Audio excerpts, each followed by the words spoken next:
Welcome to public TV news బులెటిన్ల ముందుగా headlines.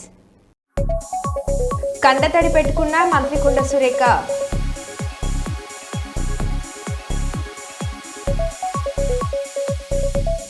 నేపాల్లో ముంచెత్తిన భారీ వర్షాలు వరదలు 150 మంది మృతి.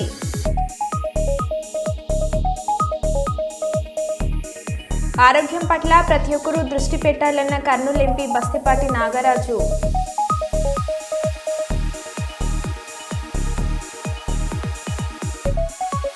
భవిష్యత్ తరం రోబోటిక్ డే అన్న ఎమ్మెల్యే బూర్ల రామాంజనేయులు.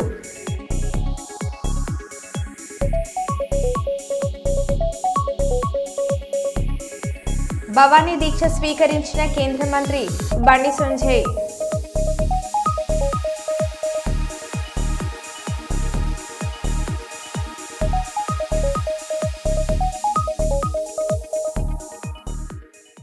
ఇక వివరాల్లోకి వెళ్తే, తిరుమల తిరుపతి దేవస్థానం ప్రసాద లడ్డును అపవిత్రం చేసిన వారిని శిక్షించాలంటూ సదాశివపేట పట్టణంలో విశ్వ హింద్ పరిషత్ హిందూ సంఘాల ఆధ్వర్యంలో స్థానిక బసవ సేవా సదన్ నుండి పట్టణ పురవీధుల్లో తిరుగుతూ నిరసన ర్యాలీ నిర్వహించారు. అనంతరం గాంధీ చౌక్ వద్ద బ్రాహ్మణ సంఘం ఆధ్వర్యంలో లడ్డు ప్రాయశ్చిత్త హోమం నిర్వహించారు. ఈ కార్యక్రమంలో పట్టణపుర ప్రముఖులు, హిందూ సమాజం సభ్యులు, మహిళలు పాల్గొన్నారు.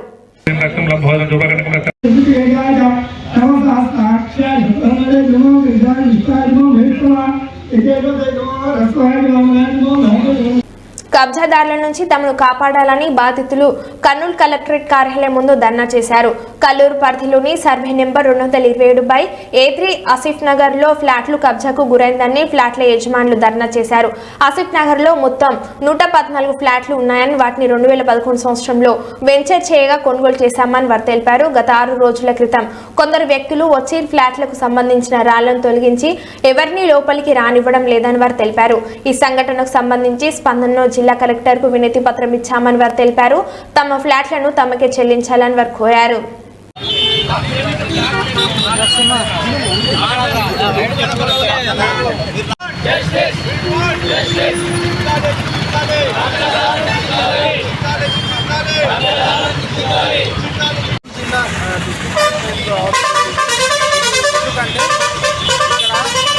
నగర్లో 227/A3A అనే వెంచర్లో మొత్తం 114 ప్లాట్లు ఉన్నాయి. సో చాలా సంవత్సరాల క్రితం ఈ 114 ప్లాట్లలో వివిధ ఏరియాల నుంచి ప్రజలు వాళ్ళ పేర్లతో ఒక్కొక్క ప్లాట్ని రిజిస్ట్రేషన్ జరుపుకోవడం జరిగింది.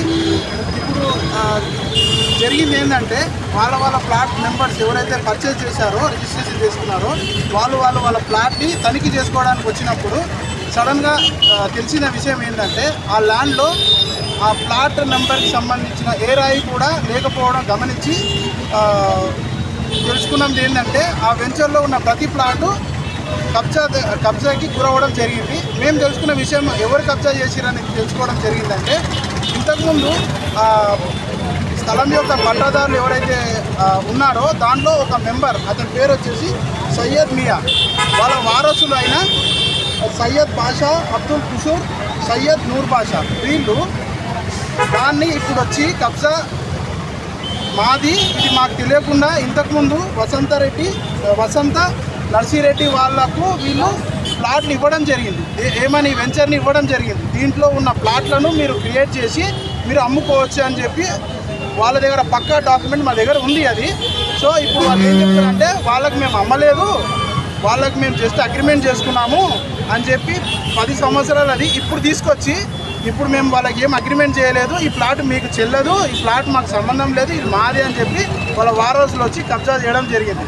మేము ఇక్కడ కలెక్టర్ ఆఫీస్కి వచ్చి ఒక్కొక్కరం అంటే 114 మంది ఫ్లాట్ మెంబర్స్ వచ్చి ఇక్కడ అర్జీ ఇచ్చాం. ఏమనంటే ఒకవేళ ఇది తప్పైతే సిస్టంలో ఎలా రిజిస్టర్ అవుతుంది ఒక్కొక్క ప్లాట్, మేము అదే అడుగుతున్నాం.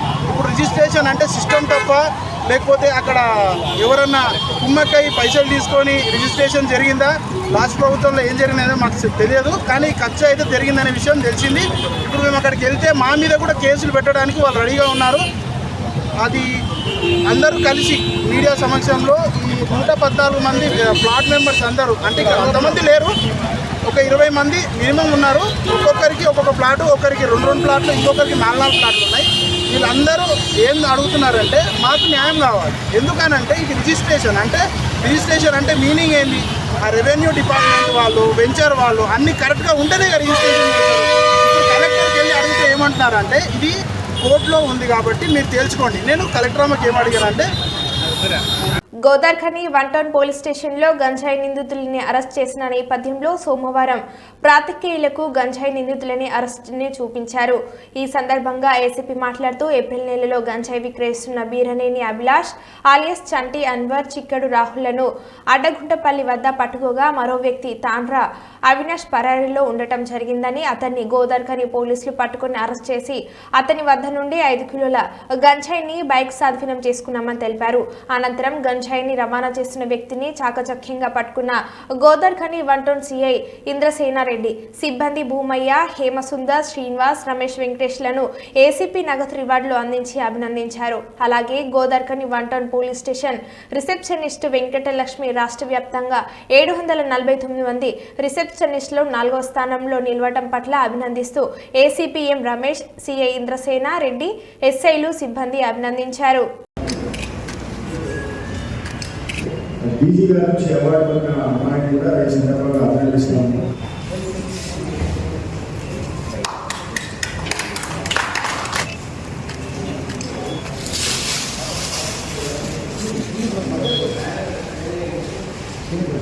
ప్రభుత్వం ఉన్న ముఖ్యమంత్రి గారి ఆదేశాల మేరకు ఈ తెలంగాణ రాష్ట్రాన్ని డ్రగ్ ఫ్రీ రాష్ట్రంగా చేసే కార్యక్రమంలో మేము భాగస్వామ్యం అవుతూ సిపి గారి ఆదేశాల మేరకు గోదావరిఖని డివిజన్ లోపల కూడా ఈ గాంజా అమ్మే వాళ్ళ మీద, ఇతర మత్తు పదార్థాలు అమ్మే వాళ్ళ మీద చాలా ఉక్కుపాదం మోపడం జరుగుతుంది. దీనిలో భాగంగానే మేము గంజాయి అమ్మేటోళ్ళు, సప్లై చేసే వాళ్ళ మీద చాలా కఠినంగా చర్యలు తీసుకుంటా ఉన్నాం. గత ఏప్రిల్లో అన్వర్ ఇంకొక 4 మీద ఈ గాంజాయి సప్లై చేస్తున్నారు, తీసుకొస్తున్నారనే దాని మీద కేసు అయ్యి వాళ్ళ దగ్గర నుంచి 2 కిలోల గాంజాయి సీజ్ చేయడం జరిగింది. దాంట్లో అప్పుడు ఈ తాండ్రా అవినాష్ అనే వ్యక్తి అప్పటి నుంచి పారిపోయి ఉన్నాడు. అతని మీద ప్రత్యేక నిఘా పెట్టి ఒక సెపరేట్ బృందాన్ని ఏర్పాటు చేసి నిఘా పెట్టి ఈరోజు పట్టుకోవడం జరిగింది. అతన్ని ఒరిస్సా నుంచి ఒక 5 కిలోల గాంజాయి తీసుకొని వచ్చి ఇక్కడ డిస్ట్రిబ్యూట్ చేసే కార్యక్రమం లోపల అవినాష్ను ఈరోజు అరెస్ట్ చేసి అతని దగ్గర 5 కిలోల గాంజా సీజ్ చేసి రిమాండ్ చేయడం జరుగుతుంది. ఈ సందర్భంగా ప్రజలందరికీ విజ్ఞప్తి ఏంటంటే గోదావరిఖని డివిజన్ ప్రజలకు ఈ మత్తు పదార్థాలకు సంబంధించిన ఏ చిన్న ఇన్ఫర్మేషన్ అయినా కానీ దయచేసి మాతో షేర్ చేసుకొని వారిని అరికట్టే కార్యక్రమం లోపల భాగస్వాములు కావాలని చెప్పేసి కోరుకుంటున్నాను. కల్తీ నెయ్యితో దైవ అపచారం, భక్తుల నమ్మకాలను దెబ్బతీసిన జగన్ రెడ్డి చేసిన అపచారానికి క్షమాపణలు చెప్పకపోగా విషయాన్ని కప్పిపుచ్చుకోవడానికి రోజుకో రకంగా శ్రీవారి లడ్డు ప్రసాదాన్ని అపవిత్రం చేసే విధంగా తన పార్టీ నాయకులతో వ్యాఖ్యలు చేస్తున్నారని, తిరుమల శ్రీ వెంకటేశ్వర స్వామి వారి దర్శించుకోవడానికి వెళ్తానని నిర్ణయించుకున్న జగన్మోహన్ రెడ్డి టీటీడీ నియమ నిబంధనల మేరకు డిక్లరేషన్ ఇవ్వాల్సి ఉండగా అది ఇష్టం లేని జగన్ రెడ్డి తన పర్యటనను రద్దు చేసుకున్నారు. అయితే తన రద్దుకు కారణాలను సీఎం చంద్రబాబు నాయుడు ఆపాదించేందుకు కులాల ప్రస్తావన జగన్ వచ్చారని తెలుగుదేశం పార్టీ రాష్ట్ర ప్రధాన కార్యదర్శి సోమిశెట్టి వెంకటేశ్వర్లు ఆరోపించారు. వారు పత్రికల వారితో మాట్లాడుతూ డిక్లరేషన్ ఇమ్మంటే నా మతం మానవత్వం అంటూ జగన్ నటిస్తున్నారని, తన పిన్న తండ్రి వివేకానందరెడ్డి హత్య కేసులో న్యాయం చేయాలంటూ నీ చెల్లెలు సునీతారెడ్డి కన్నీరు కార్చినప్పుడు నీ మానవత్వం ఏమైందని ప్రశ్నించారు. అందరికీ నమస్కారం, అస్సలాము అలైకుం. మొన్న శనివారం జాయింట్ పార్లమెంటరీ కమిటీ అది ఏదైతే వక్ఫ్ సవరణ బిల్లు మీద వచ్చిందో అది చంద్రబాబు నాయుడు గారి చొరవ వల్లనే ఆ జాయింట్ పార్లమెంటరీ కమిటీ ఏర్పడడం, హైదరాబాద్కు రావడం, వక్ఫ్ సవరణ బిల్లులో వాళ్ళు కొన్ని అంశాలు తీసుకొస్తే ఏవైతే వక్ఫ్ బై యూజర్ అనో, తర్వాత వక్ఫ్ నిర్వచనాన్ని మార్చడము, తర్వాత కొన్ని కలెక్టర్కే సర్వాధికారాలు ఇవ్వడం, సిఇఓ యొక్క అధికారాలు తగ్గించడం, బోర్డుల ఇది తగ్గించడం, ఇవన్నీ వచ్చినప్పుడు మేము మా వాదనను గట్టిగా వినిపించడమే కాకుండా వాళ్లకు ఒక రిటర్న్గా కూడా ఇవ్వడం జరిగింది. మధ్యలో ఒక సరే జేపీసీ మెంబర్ విజయసాయి రెడ్డి గారు ఉన్నారు, మా మెంబర్ కూడా చాలామంది ఉన్నారు, కానీ అక్కడ ఆయన కొన్ని తీవ్ర అభ్యంతరాలు ఏదో చెప్పి మీరు చేస్తాను అని చెప్పి వెళ్ళిపోండి అనే రీతిలో మాట్లాడడం.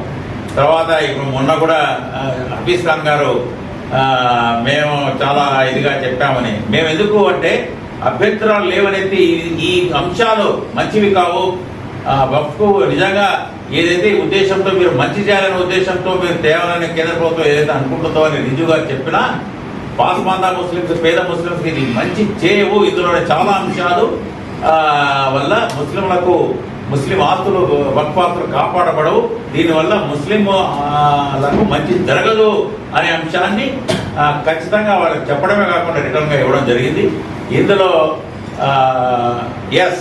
వక్ఫ్ ఆస్తులు పరిరక్షించబడి వక్ఫ్ ఆస్తులు ద్వారా మంచి ఆదాయం వచ్చి వాళ్లకు ముస్లింల ఎడ్యుకేషన్ కానీ తర్వాత హెల్త్ కానీ ఏ ఉద్దేశం ఏదైతే వక్ఫ్ నెలకొల్పారో అది మంచి జరగాలని ప్రభుత్వం కోరుకుంటా ఉంది అనే అంశాన్ని క్లియర్గా చెప్పడం జరిగిందని తెలియజేస్తూ, దీన్ని రాజకీయం చేయడం వైఎస్ఆర్సీపీ ఇలాంటి వాళ్ళకు మంచిది కాదు. హఫీజ్ ఖాన్ గారు కూడా మొన్న ఏదో స్టేట్మెంట్ ఇచ్చారు, అది తప్పు అని నేను తెలియజేస్తూ, ఒకటే సిద్ధాంతం మాది, ముస్లింలకు మంచి జరగాల, ఏవేవి అభ్యంతరకరంగా ఉన్నాయి వక్ఫ్ వీళ్ళు తెచ్చిన సవరణలు క్లియర్గా చెప్పడమే కాదు రిటర్న్గా కూడా ఇవ్వడం జరిగింది అని తెలియజేస్తూ, ప్రజలను ముస్లింలను తప్పుదోవ పట్టించే స్టేట్మెంట్ ఇవ్వద్దని అనుకో.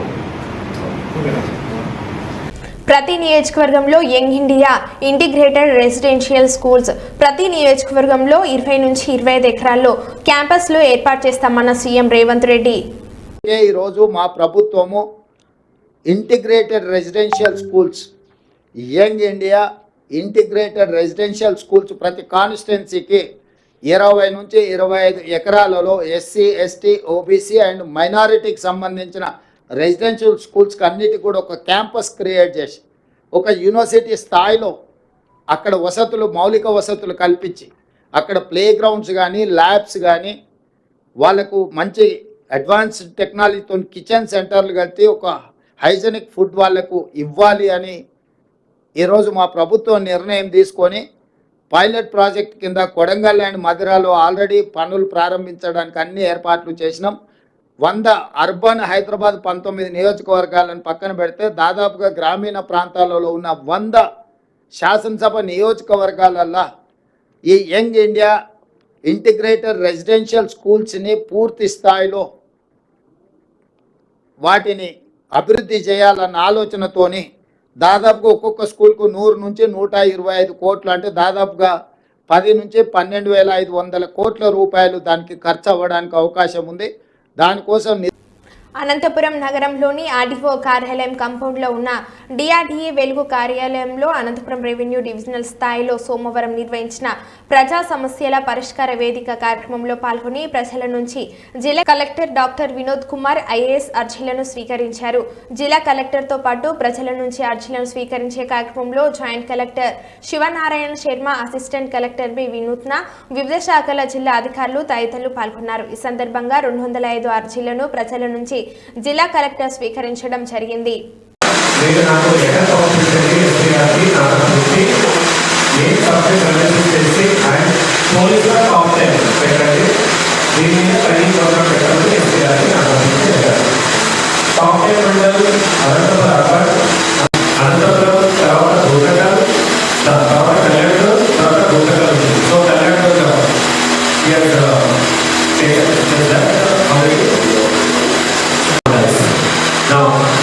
ఇక్కడ తహసీల్దార్స్ కండక్టింగ్ రిమార్క్స్ ఫైన్ ఇది అయిన తర్వాత ఆఫ్టర్నూన్ టైంలో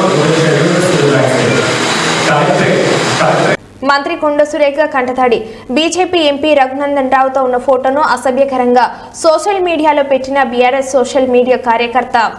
నా బాధ ఏంటంటే ఒక మహిళగా నన్ను చాలా అసహ్యంగా ఈ విధంగా పోస్ట్ పెట్టి సోషల్ మీడియాలో చాలా దురదృష్టకరమైన, చాలా ఇబ్బందికరమైన పోస్ట్ పెట్టి ఈ ఫోటోను పెట్టి వీళ్ళకు షాదీ ముబారక్ ఎవరిచ్చారు అని చెప్పి ఒక అక్రమమైన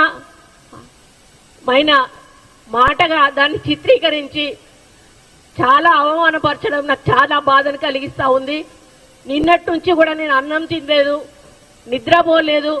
ఒక మహిళగా ఈరోజు వాళ్ళ ఇంట్లో తల్లులు ఉన్నారు, చెల్లెళ్ళు ఉన్నారు, బిడ్డలు ఉన్నారు. టీఆర్ఎస్ వాళ్ళందరూ కూడా ఈరోజు కొంత గ్యాంగ్ను ఏర్పాటు చేసుకొని ఈరోజు వాళ్ళు కడప జిల్లాలోని సుదూర ప్రాంతాల నుండి తమ సమస్యలు పరిష్కారం అవుతాయని ఎంతో ఆశతో వస్తున్నారని అర్జీదారుల సమస్యలను అర్జీదారుడు సంతృప్తి చెందేలా సమస్యలను వేగవంతంగా పరిష్కరించాలని అన్ని శాఖల అధికారులను జిల్లా జాయింట్ కలెక్టర్ అతిథి సింగ్ ఆదేశించారు. సోమవారం కలెక్టరేట్లోని ప్రజా సమస్యల పరిష్కార వేదిక సమావేశ హాల్లో ప్రజా సమస్యల పరిష్కార కార్యక్రమం జరిగింది. ఈ కార్యక్రమానికి జిల్లా జాయింట్ కలెక్టర్ అతిథి సింగ్ తో పాటు DRO Gangadhar Goud, DRDO PD Anand Nayak, ICDS PD Shri లక్ష్మిలో హాజరై ప్రజల నుండి ఫిర్యాదులను స్వీకరించారు.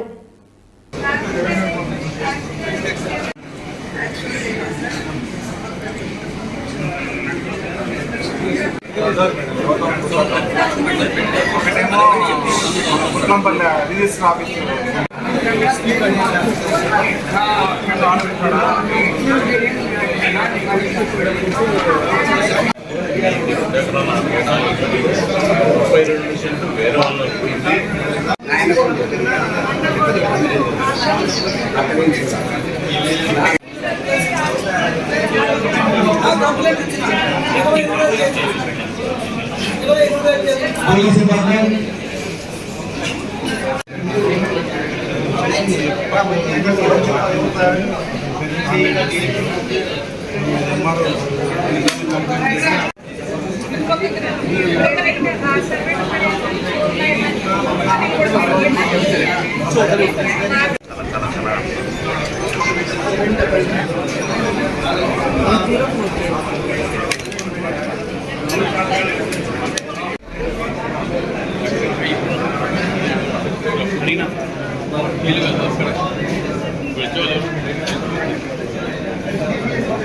రాజన్న సిరిసిల్ల జిల్లా ముస్తాబ్లో ఓ ప్రైవేట్ స్కూల్లో రివర్స్ తీస్తున్న స్కూల్ బస్సు కింద పడి మనోజ్ఞానే నర్సరీ చిన్నారి మృతి.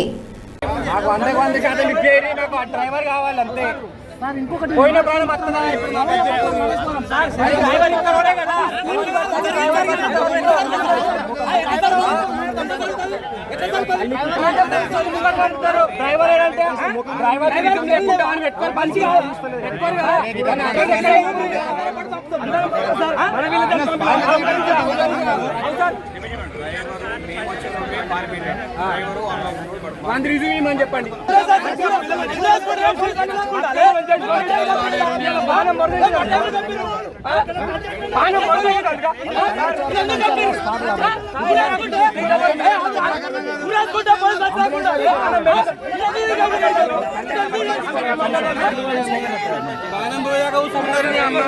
తిరుమల లడ్డు వ్యవహారంపై సిట్ బృందం చేపట్టిన దర్యాప్తు కొనసాగుతుంది. మంగళవారం యార్ డైరీకి సిట్ బృందం వెళ్లనుంది.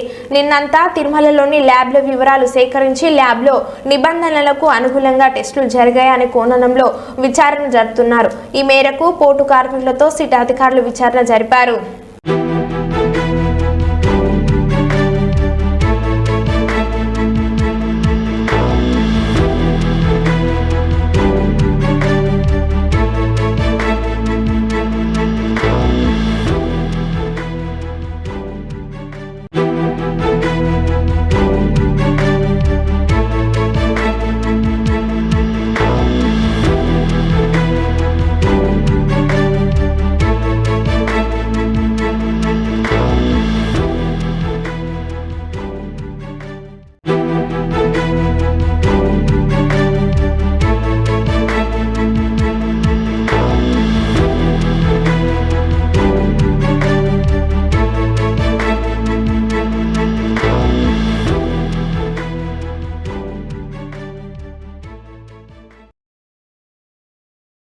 కరీంనగర్ స్మార్ట్ సిటీ అందాలు. చిన్నపాటి వర్షానికే శివ థియేటర్ నుండి శాతవాహన యూనివర్సిటీ వరకు రోడ్లు మొత్తం సముద్రాన్ని తలపిస్తున్నాయి.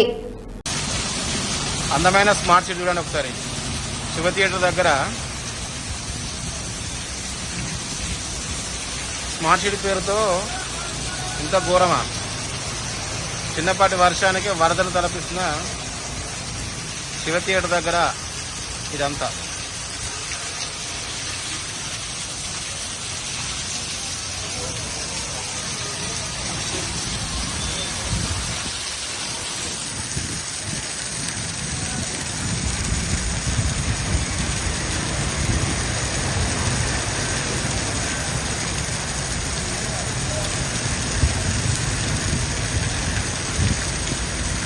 కల్లూరు అర్బన్ 34వ వార్డు నిర్మల్ నగర్లో మరియు కల్లూరు మండలం సల్కాపురం గ్రామంలో ఉమ్మడి కూటమి టీడీపీ బీజేపీ జనసేన పార్టీ నాయకులతో కలిసి స్వయంగా లబ్ధిదారుల ఇంటి వద్దకే పెన్షన్ నగదును అందజేసిన పాణ్యం ఎమ్మెల్యే గోడ్చెడతారెడ్డి.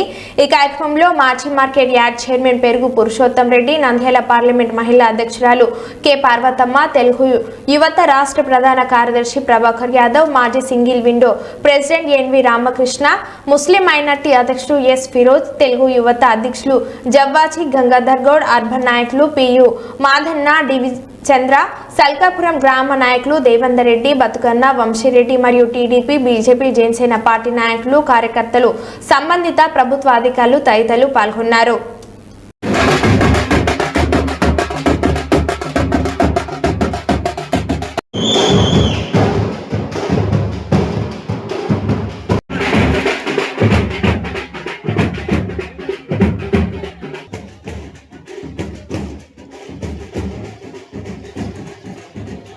నీకు దమ్ముంటే ముందు పర్మిషన్ ఇచ్చిన వాళ్ళ మీద చర్యలు తీసుకో. ఆనాడు ఏ అధికారులైతే పర్మిషన్ ఇచ్చారో వాళ్ళ మీద చర్య తీసుకో. మేము హైదరాబాద్లో చెరువులు, వాటి FTL బఫర్ జోన్ల గురించి 2016లో జీవో ఇచ్చేదాకా మీ ప్రభుత్వాలు ఎందుకు పట్టించుకోలేదని కేటీఆర్ ప్రశ్నించారు. కాంగ్రెస్ వాళ్ళు ఆ కనుగోలు గారు ఏదో కొత్త టీం పెట్టిందట, 500 మందిని పెట్టి ప్రచారం ఎట్లాంటి వీళ్ళంతా ఆక్రమణదారులు, వీళ్ళందరూ కూడా FTLలో కట్టిండ్రు, బఫర్ జోన్లో కట్టిండ్రు. అంటే మరి ఇన్ని రోజులు గుడ్డి గుర్రాల పనులు తోమిరా మీ ప్రభుత్వాలు? గతంలో కాంగ్రెస్ ప్రభుత్వాలు 50 ఏళ్ళ మీ నిర్వాహకమే కదా ఇవాళ వాళ్ళందరూ ఇంత అవస్థలు పడ్డానికి కారణం. 50 ఏళ్లలో ఎన్నడన్నా పట్టించుకున్నారు? ఇగో ఇది 2016లో మా ప్రభుత్వం వచ్చిన తర్వాత ఫస్ట్ టైం హైదరాబాద్లో చెరువులు, వాటి యొక్క FTL, వాటి బఫర్ జోన్లు డ్రా చేస్తూ ఫస్ట్ టైం ఒక జీవో ఇచ్చిన ప్రభుత్వం మా ప్రభుత్వం 2016లో. అంటే అది వరకు 1956 నుంచి 2016 వరకు, అంటే సరిగ్గా 60 ఏళ్ళు ఒక్కరంటే ఒక్క ప్రభుత్వం కాంగ్రెస్ ఉన్నా, మిగతా ప్రభుత్వాలు ఉన్నా కనీసం వాటి బౌండరీస్ కూడా డ్రా చేసే ప్రయత్నం చేయలేదు. ఎట్లా వస్తే అట్లా పట్టాలు ఇచ్చారు, రిజిస్ట్రేషన్లు చేశారు, FTL చూడలేదు, బఫర్ చూడలేదు, ఏది చూడలేదు, కట్టిపారేసిండ్రు, ఇచ్చి పారేసిండ్రు. ఈరోజు ఇప్పుడు 2024 సంవత్సరంలో వచ్చి మీరు ఆక్రమణదారులు, మీరు తప్పు చేసిండ్రు. నేను అడుగుతా ఉన్నా, మీకు దమ్ముంటే చేత అయితే మొదలు ఎవరైతే పర్మిషన్ ఇచ్చిండ్రో వాళ్ళ మీద చర్య తీసుకోవాలి. హైకోర్టు కూడా అదే చెప్పింది కదా. ఎవరైతే పర్మిషన్ ఇచ్చిండ్రో ఆనాడు, ఎవరైతే అధికారులు, ఎవరైతే ఆనాడున్న ప్రభుత్వాలు, ఎవరెవరైతే ఈ ఆక్రమణలను మీరు ఈరోజు ఆక్రమణలు అంటున్నారు కదా, వాటిని ప్రోత్సహించిన వాళ్ళు ఉన్నారో మీ ప్రభుత్వాలే గతంలో, వాళ్ళ మీద చర్య తీసుకో. ఎందుకు మరి మేము 2016లో వచ్చి ఈ జీవో ఇచ్చేదాకా ఎందుకు మీ ప్రభుత్వాలు ఎన్నడూ పట్టించుకోలేదని నేను అడుగుతా ఉన్నా. ఇవన్నింటికి మించి లక్షలాది మంది జీవితాలు అంధకారం చేస్తా అంటే ఒక మాట అడుగుతా ఉన్న ముఖ్యమంత్రి, నేను మీ ప్రాధాన్యం ఏంది అసలు? ప్రజలకిచ్చిన మాట నిలబెట్టుకుంటావా? ప్రజలకిచ్చిన మాట ఏంటిది? మీరు రైతులకు రైతు భరోసా అన్నారు, రైతు కూలీలకు నెలకు 1000 రూపాయలు ఇస్తా అన్నారు, ఆటో డ్రైవర్లను బాగా చూసుకుంటాం నెలకు 1000 రూపాయలు ఇస్తా అన్నావు, మహిళా సోదరిమణులను కోటీశ్వరులను చేస్తా అన్నావు, నెలకు 2500 అన్నావు. అది ఏది చేయకపోగా దానికి దేనికి పైసలు లేవట. దానికి మాత్రం పైసలు లేవు, చేతులు రావు, మనసు రాదు. కానీ 1,50,000 కోట్లు ఒక మూసీ ప్రాజెక్టు. నేను ఒకటి అడుగుతా ఉన్నా, మూసీ నగరంలోని ఒక ప్రైవేట్ హాస్పిటల్లో చేరిన బీఆర్ఎస్ ఎమ్మెల్సీ కవిత. కాసేపటికి క్రితం వైద్య పరీక్షల కోసం ఆసుపత్రిలో చేరిన ఎమ్మెల్సీ కవిత ఈ రోజు సాయంత్రానికి పూర్తవనున్న వైద్య పరీక్షలు. ఢిల్లీ ఎక్సైజ్ పాలసీ కేసులో తీహార్ జైలులో ఉన్న సమయంలో గైనిక్ సమస్యలు, తీవ్ర జ్వరంతో పలుసార్లు తీవ్ర అనారోగ్యానికి గురైన కవిత ఢిల్లీలో ఎయిమ్స్లో గతంలో వైద్య పరీక్షలు, గైనిక్ సమస్యలతో బాధపడుతున్న కవిత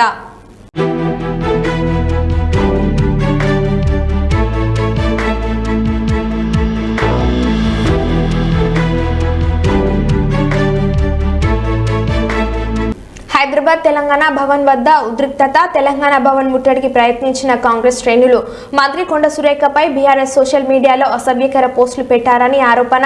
బీఆర్ఎస్ కాంగ్రెస్ నేతల మధ్య వాగ్వాదం.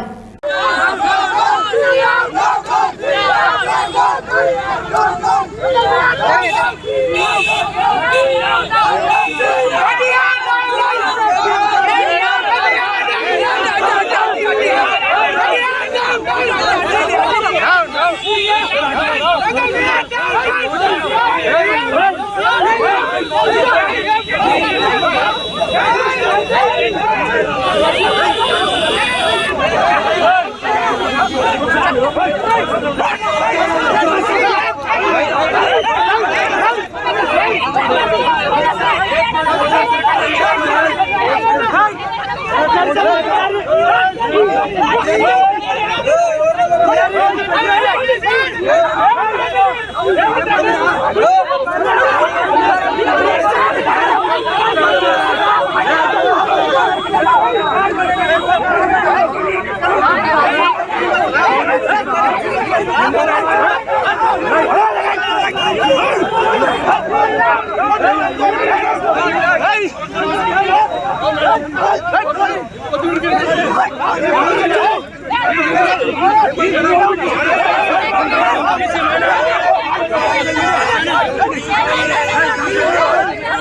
మరో బులెటిన్లో మళ్ళీ కలుద్దాం. Stay tune.